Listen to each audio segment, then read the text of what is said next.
ഇന്നലെ mental health ഡേയോടനുബന്ധിച്ച് ഒരു ചടങ്ങിൽ പങ്കെടുക്കേണ്ടതുണ്ടായിരുന്നു എനിക്ക്. പരിപാടി കഴിഞ്ഞ് ഓഡിറ്റോറിയത്തിൽ നിന്ന് പുറത്തിറങ്ങുമ്പോൾ ഒരു അച്ഛനും അമ്മയും അവരുടെ 12 വയസ്സ് തോന്നിക്കുന്ന ഒരു കൊച്ചുകുട്ടിയും എൻ്റെ അടുത്തേക്ക് വന്നു. ആ അമ്മയാണ് സംസാരിച്ചു തുടങ്ങിയത്. ഇവൻ ഞങ്ങളുടെ ഒരു മകൻ. വളരെ ലാളനയോടുകൂടിയാണ് ഇവനെ ഞങ്ങൾ വളർത്തിയത്. ഒരു പ്രതിസന്ധികളെയും നേരിടാതെ അവൻ ഒരുപാട് സ്നേഹിച്ചു ഞങ്ങൾ. ഒരു പ്രശ്നങ്ങളും അവൻ്റെ മുമ്പിൽ ഉണ്ടായിരുന്നില്ല. ഒരു ബുദ്ധിമുട്ടുകളും അവൻ്റെ മുമ്പിൽ ഉണ്ടായിരുന്നില്ല.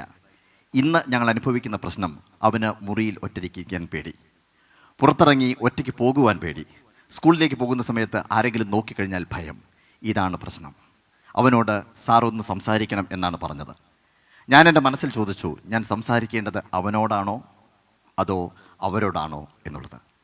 കാരണം നമ്മുടെ കുഞ്ഞുങ്ങൾക്ക് നമ്മൾ പ്രതിസന്ധികൾ കൊടുക്കണം.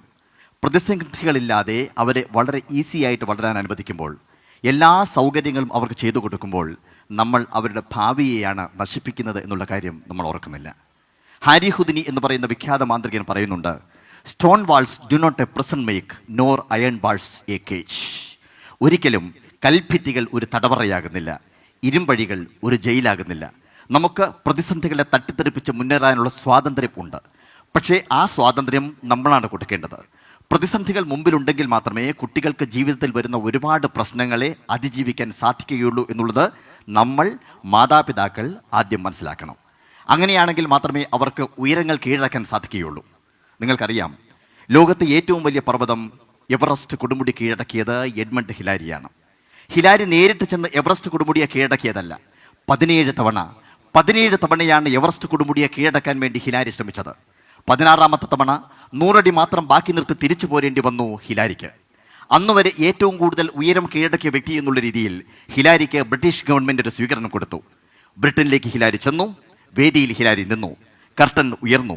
കാണികൾ അദ്ദേഹത്തിൻ്റെ വാക്കുകൾ കേൾക്കാൻ വേണ്ടി കാതോർത്തിരിക്കുകയായിരുന്നു. അദ്ദേഹം നോക്കുമ്പോൾ കാണികൾക്ക് പിന്നിലെ ചുവരിലായി എവറസ്റ്റ് കൊടുമുടിയുടെ മനോഹരമായൊരു ചിത്രം കണ്ടു. ആ ചിത്രം കണ്ടതോടുകൂടി ഹിലാരിയുടെ കണ്ണിൽ നിന്നും തീജ്വാലകൾ പറന്നു. ആ ചിത്രത്തിലേക്ക് ചൂണ്ടിക്കൊണ്ട് ഹിലാരി പറഞ്ഞു, എവറസ്റ്റേ, കഴിഞ്ഞ തവണയും നീ എന്നെ തോൽപ്പിച്ചു, പക്ഷേ അടുത്ത തവണ ഞാൻ നിന്നെ തോൽപ്പിക്കും. കാരണം നിനക്ക് ഇനി ഉയരാൻ സാധിക്കില്ല, പക്ഷേ എനിക്ക് ഇനിയും എത്രയോ ഉയരുവാൻ സാധിക്കും എന്നുള്ളത്. ഈ ആത്മവിശ്വാസമാണ് നമ്മുടെ കുട്ടികൾക്ക് നമ്മൾ പകർന്നു കൊടുക്കേണ്ടത്. ജീവിതത്തിൽ തോൽവികളുണ്ടാവും. തോൽക്കുന്നത് ഒരിക്കലും ഒരു തെറ്റല്ല, വീഴുന്നത് തെറ്റല്ല. വീണിടത്ത് നിന്ന് എണീക്കാതിരിക്കുന്നതാണ് ഏറ്റവും വലിയ തെറ്റ് എന്നുള്ള കാര്യം അവരെ നമ്മൾ പറഞ്ഞ് മനസ്സിലാക്കണം. പ്രതിസന്ധികളെ അതിജീവിക്കാൻ നമുക്ക് നമ്മുടെ കുട്ടികൾക്ക് കൊടുക്കാൻ സാധിക്കുന്ന ഏറ്റവും വലിയ സാധനമാണ് കോൺഫിഡൻസ്, ആത്മവിശ്വാസം. അതാണ്